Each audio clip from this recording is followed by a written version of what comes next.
Hey everybody, we're coming at you tonight talking about the NBA draft and talking about who we see going where. It's just a few days away and we're excited. To start, Ryan's going to give us a trivia question.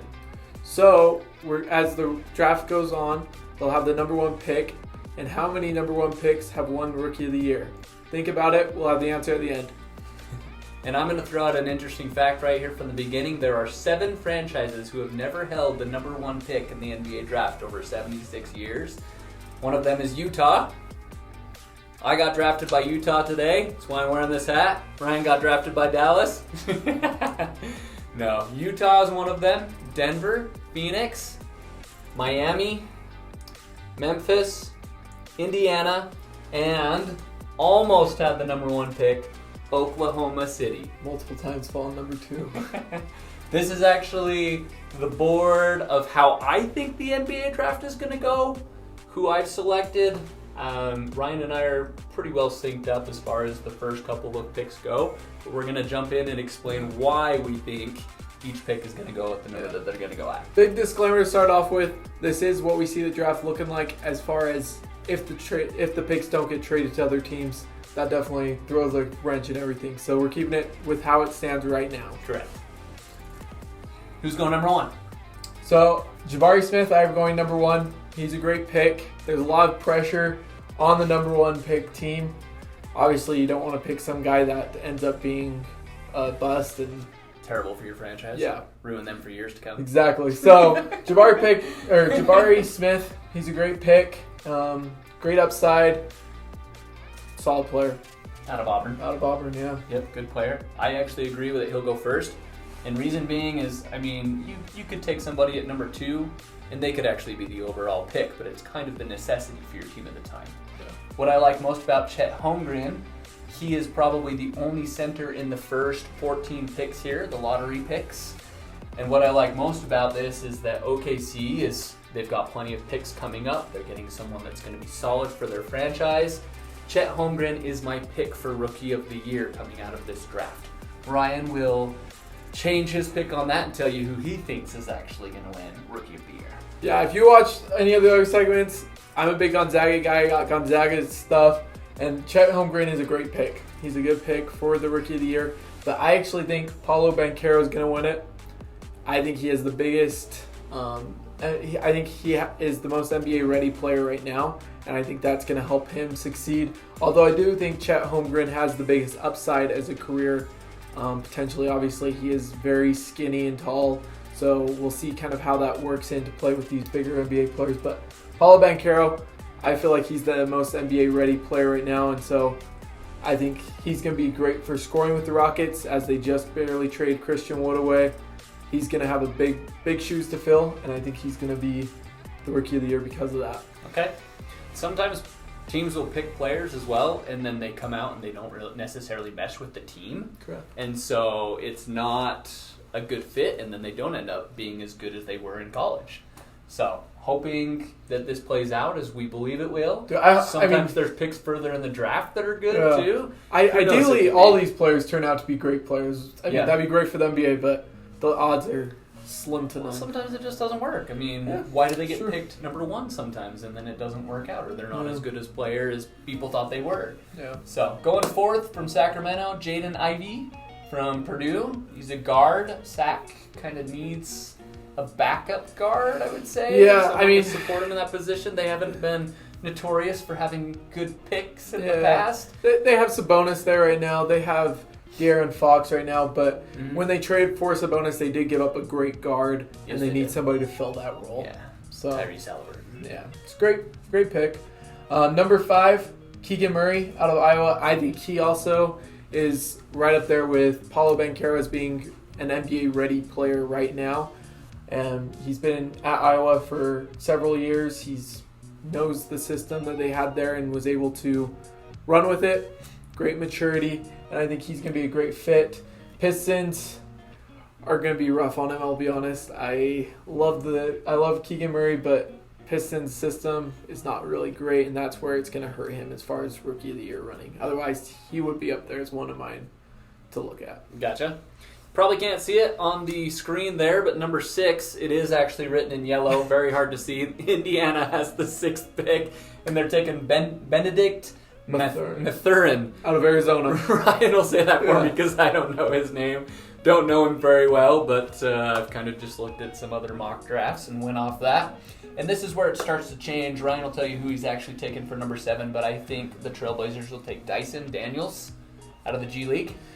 Yeah, I think Dyson's a great pick. Most of us probably don't watch the G League. It usually falls behind it. If you're following basketball, you're either watching NBA or college. G League kind of is that ugly stepbrother that people tend to avoid. But great pick there. But I actually see Shaedon Sharpe. We have him here. I see him moving up. Kentucky they know how to produce players. And Shaedon Sharpe is a great forward. Great three-point shooting, and I think moving forward they'll go with him because he'll be able to work with Damian Lillard well. And obviously we don't really know what's going to happen with Damian Lillard going too much further, but I think he's a great fit and would help in their system. So interesting to see how things go different too. Like in previous years, people will offer picks to secure their spot sometimes if they're not a secured pick, which basically means that they've set in stone that they're picking this person. Please don't take my person, other team, someone above them.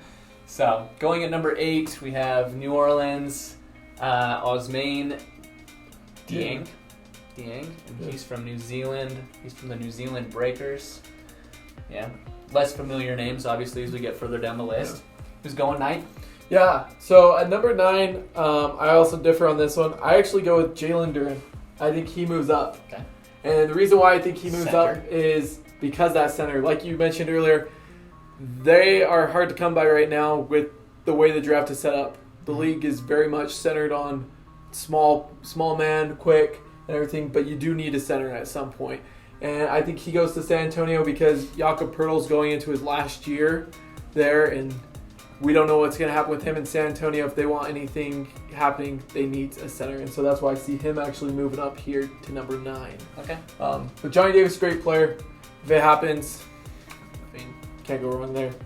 Wizards, I had Shaedon Sharpe. You had somebody else in that place because he was moved to number 7. Yeah, so who's number 10 on your I actually had Johnny Davis there. So Johnny Davis. I mean, there isn't any drastic changes. Okay. For the most part between ours. Are you the same on 11th here as far as who New York has taken? And I feel so bad for the franchise, for the New York Knicks. They haven't been solid in so long. Every time they're in the draft lottery, they end up a little bit lower than where they would hope to. Yeah. I mean, I love the Knicks. I think they're an awesome team. Props to Spike Lee and the New York Knicks fan. I don't know how you do it. You are loyal as can be, and I actually have AJ Griffin going here as well because Knicks. He's a great player. New York Knicks. I mean, he obviously came out of Mike Krzyzewski's last season. He knows he's been brought up pretty well, and so he would be a solid pick for New York, and hopefully he does something with them as they move forward. Okay. So I have him going 11th as well. All right. And then moving on to OKC, again, they have tons of first-round picks. For many years to come, they've kind of stacked those up. They've traded away some great players. They've drafted great players.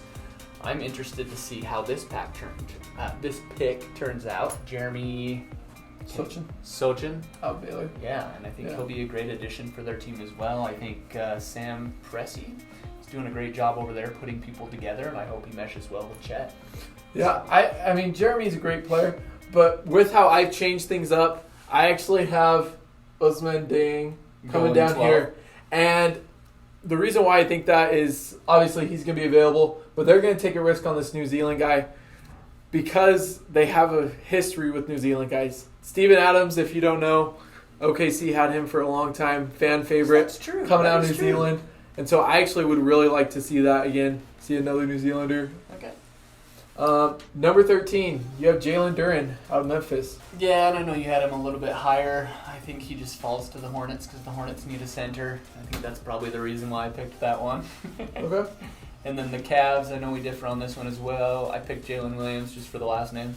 Jalen Williams is a solid pick. He is a solid pick. If you watch him play, he has great length, great size. So Cavs could really use him. in their system. But I actually have Ochai Agbaji going at 14. He just won the championship with Kansas this last year in college. He has great size physically, great score, great defense, and great maturity. And I think as a Cavs fan, I would love to see this happen because I think he has great upside.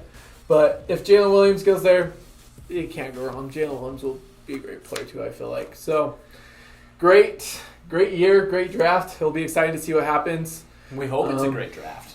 May not turn out that way, well. It'll be interesting to see how many trades happen going into the next couple days. Teams wanting to upgrade their teams right now and make some noise. Yeah. And I mean, also trading up in the draft too. Yeah, just seeing about getting a better pick. Yeah. So. And the reason why we only did 14 is because that's the lottery draft. We didn't think the video would be so entertaining if we continued on past this. So if you know anything about basketball, or if you don't know anything about basketball, we're glad you're here watching our channel. If you don't know anything about basketball, now you do, because I'm about to tell the answer of how many number one picks the Rookie of the Year. So the answer is 20. So 20 of the 70. This is a 76th NBA draft, so have one about Rookie of the Year. 1 in every 4 have won Rookie of the Year. That's a pretty good statistic. So pretty good odds for Jabari Smith, but neither of us pick him. And it depends on what kind of effort they come out with, how they play. I'm hoping Chet makes the biggest impact for his team and that they get really good. So leave us comments on who you think is going to be your Rookie of the Year. How are we doing in our videos? Like, subscribe. There's a little notification bell there. You click that, you'll see us pop up every time we post videos. We know you love watching us. We're now your favorite NBA players because we're going in the draft tonight, We'll see you next time.